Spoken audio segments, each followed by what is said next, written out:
Every little kid wants to be like parents, grandparents, people they admire, look up to. But what happens when grandpa is always wearing this little patch on his arm and the kid sees it and says, I want to be like grandpa? What if that's a fentanyl patch? It's an opioid. We have an opioid epidemic in the US, but there are still useful uses, legal, useful ways to use things like fentanyl patches for the alleviation of chronic pain. But what happens when little Johnny or Sarah grabs that patch and sticks it on, even if it's a used patch, or maybe it's one that they discovered somewhere? That can be toxic and fatal. So FDA is drawing attention to this as well. Accidental exposure to fentanyl patches continue to be deadly to children. Fentanyl patch safety from the U.S. Food and Drug Administration. These things can look like a Band-Aid. I tell you what, in our house, we have a box of Band-Aids in the closet, and it is always in complete disarray. You know why? Because my kids, every time they get a little scratch, they run to that closet and they grab a Band-Aid and they stick it on. And I'm glad they feel that they can get some care by sticking that Band-Aid on. But guess what? If that Band-Aid and that fentanyl patch look the same and they're stored in the same place, we have a problem. Because the exposure to fentanyl can be deadly. The fentanyl transdermal system, marketed under the brand named Duragesic, also available as a generic product, is a patch prescribed by healthcare professionals to be applied to the skin. The patch treats opioid-tolerant patients who need daily, round-the-clock, long-term pain medicine by releasing fentanyl through the skin over the course of treatment. The patch is generally replaced every 3 days. They can put them in their mouth, stick the patches on their skin. It slows their breathing down and decreases the levels of oxygen in children's blood. Turns out there is a drug, naloxone, that can be had on hand that can be given even to a child to fight an overdose of something like an opioid like fentanyl. So if you got patches around, maybe that's a good thing to do as well.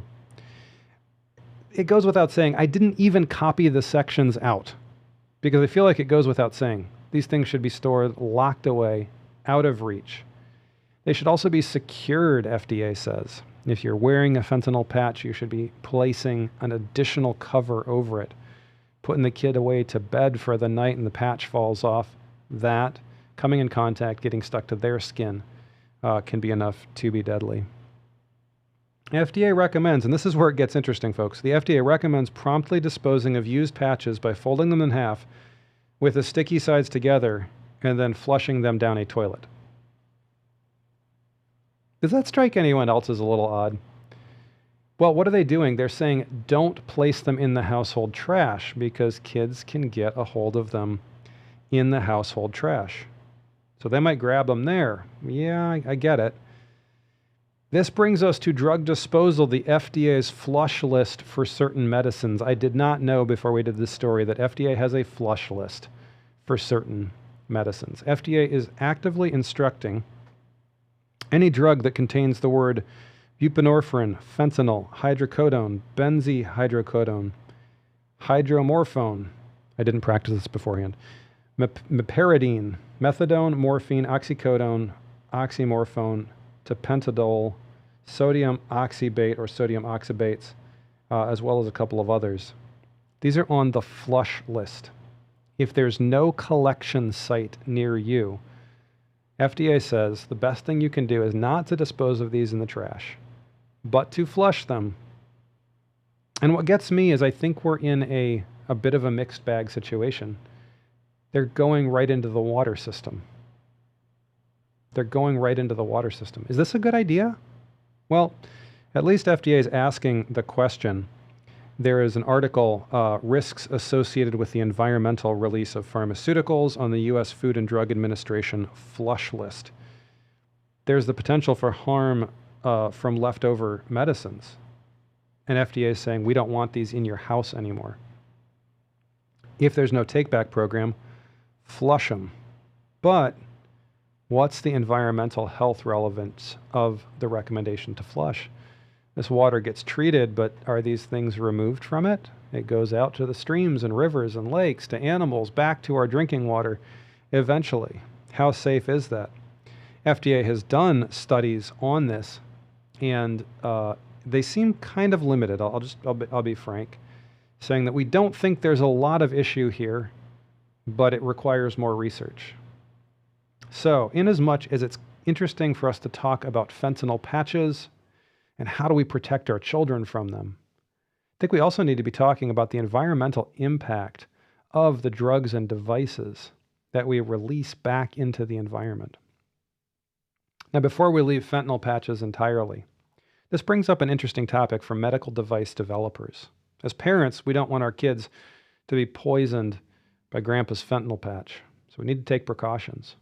But as medical device developers, it opens up the whole question of risk management, reasonably foreseeable risks. In the world of risk management, especially under ISO 14971, the International Risk Management Standard, there are different ways that you can manage risk in a device. One of the ways is inherent safety by design. If there's no way for a person to be hurt by the device, or for the wrong person to be hurt by the device, that's the best situation to be in. If that is not possible, putting in safety mechanisms would be the next step to take. And if you're thinking about a fentanyl patch, you're thinking to yourself, yeah, there's probably not a lot more we can do. But maybe somebody out there thinking about the opioid crisis, maybe somebody out there who's been impacted by it, maybe somebody out there who's close enough to touch the MedTech development world. Maybe you're thinking about these two things colliding together and you're saying to yourself, maybe there is a way to make something like a fentanyl patch inherently safe by design. Maybe there is a way to make a fentanyl patch have safety mechanisms that would protect against unintentional contact with pediatrics, for example. But barring those two, all you're left with is labeling, and it's a reluctant third.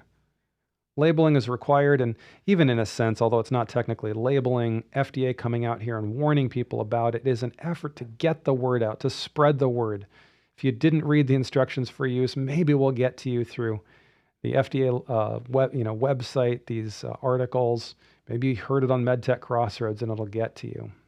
Well, the labeling is what comes with the device on the website for the device.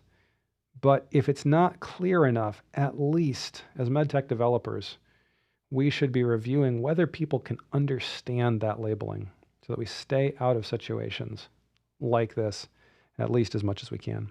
Well, if that was helpful to you as a parent or a MedTech developer, the discussion on labeling, risk management, reasonably foreseeable misuse, ways to mitigate risks, inherent safety by design, safety measures, or labeling, we hope you will like and subscribe to our channel on YouTube. MedTech Crossroads is here to save you time and headaches on your medical product. There you go, your medical product development journey. So we hope that this segment did that for you today. Keep the cards and letters coming. We'd love to know what you'd like us to talk about or who you'd like us to talk with on MedTech Crossroads.